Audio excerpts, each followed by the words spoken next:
Suuraa keessan qofaa fayyadamuudhaan akkamitti viidiyoo kanaa kireetii godhatan isinitti agarsiisa. Namoonni haaraan pilaasa galii xuqummaatti keenyatti dabalamaa akkasumas viidiyoo kana laayik gochuu hin dagatinaa. Viidiyichi baay'ee bareedaa fi salphaa waan ta'eef namni kamillee akka itti fayyadamtan isiniin jedha. Kana kireetii gochuudhaaf jalqaba gara kiroomii yookiin biroozarii bilbila keenyaa seennee bakka sarchii irratti akka inni barreessaa jiru kanatti barreessitu. HAILUOAI jettanii barreessitu. Kun akka amma argaa jirtan kanatti barreessitu jechuudha. Yookiin immoo liinkii isaa Telegiraam chaanaalii Furtuu App irraa argattu. Ati Furtuu App jettanii gara Telegiraamii yoo deemtan achirraa liinkii isaa argattu. Sarchi gaafa isin gootan fuula kana isinii fida. Fuula kanaa akka kanatti isinii fida jechuudha. Isarra kilikii gootanii ammallee gara fuula duraatti deemtu. Gara fuula duraatti isin oofee weebsaayitichi akka kanatti bakka akka kanaa isinii baasa jechuudha. Weebsaayitichi kun isa kanaadha. Bakka duwwaa kana irratti waan gochuu qabdan kamillee gootu na hordofa.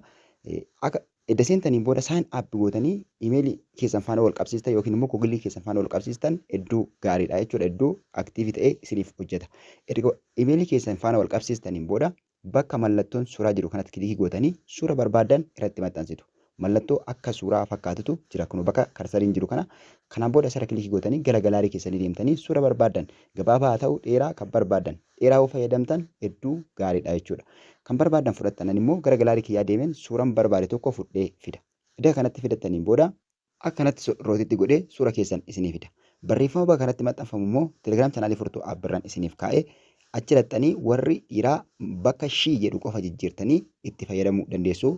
Telegiraam chaanaalii Furtuu App birraan isinii kaa'e yookiin immoo kan argaa jirtan kana iskiriinshoot gochuu dandeessu jechuudha. Iddoo kanatti kana gootanii asitti fidanii peesti barreeffama kana gootaniin booda kireet viidiyoo bakka jiru kanatti kilikii gootanii viidiyoo keessan jenereetii godhachuu eegaltu jechuudha. Yeroo muraasatti jenereetii isinii godha. Bakka kireet viidiyoo jiru kanatti kilikii gootu.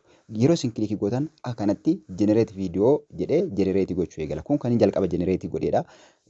Inni hamma jenereetii gochaa jiru immoo kunoo gara olii kanaa jenereet jechaa jira jechuudha. Jenereetii gochaa jira yookiin immoo viidiyicha naaf hojjetaa jira. Yeroo muraasaaf ni eegdu hanga inni lakkaa'ee fixutti. Weebsaayitichi akkuma jalqaba seentaniin poointii 500 waan isinii kennuuf isuma irraa poointii 25 viidiyoo tokko isiniif hojjeta jechuudha. Kun isiniif dalagaa jenereet godhee gaafa inni isinii xumure immoo daawunloodii godhatanii itti fayyadamuu dandeessu jechuudha. Sababiin isaa iddoo bareedaa waan ta'eef suura keessan qofaa fayyadamtu suura barbaaddan yoo isin fayyadamtan gaariitti isiniif waan dalaguu fi itti fayyadamuu qabdu. Edda inni jenereet isinii godheen booda walumaan ilaallu. Sababiin isaa jenereet gochaa waan jiruuf yeroo muraasa akkasiin eddan barbaada jenereet gochuudhaaf sanaan booda jenereetii godhee xumuraa jechuudha. Jenereetii godhee amma jenereetii godhee xumuree jira jechuudha. Kompiliitilii xumuree jira jechuudha. Jenereetii nuuf godhee jira. Viidiyichi kunoo kanatti jenereetii ta'ee jira. Walumaan ilaallu. Viidiyichi kunoo isa kanaadha jenereetii godhee ta'ee jira. Irra kilikii gootanii viidiyicha taphachiistanii ilaaltanii sanaan booda daawunloodii godhachuu dandeessu jechuudha. Kunoo viidiyicha kanatti jenereetii godhee jira jechuudha. Viidiyoo amma otoo waan takka yoo ittiin dabalin jenereetii godhee jira.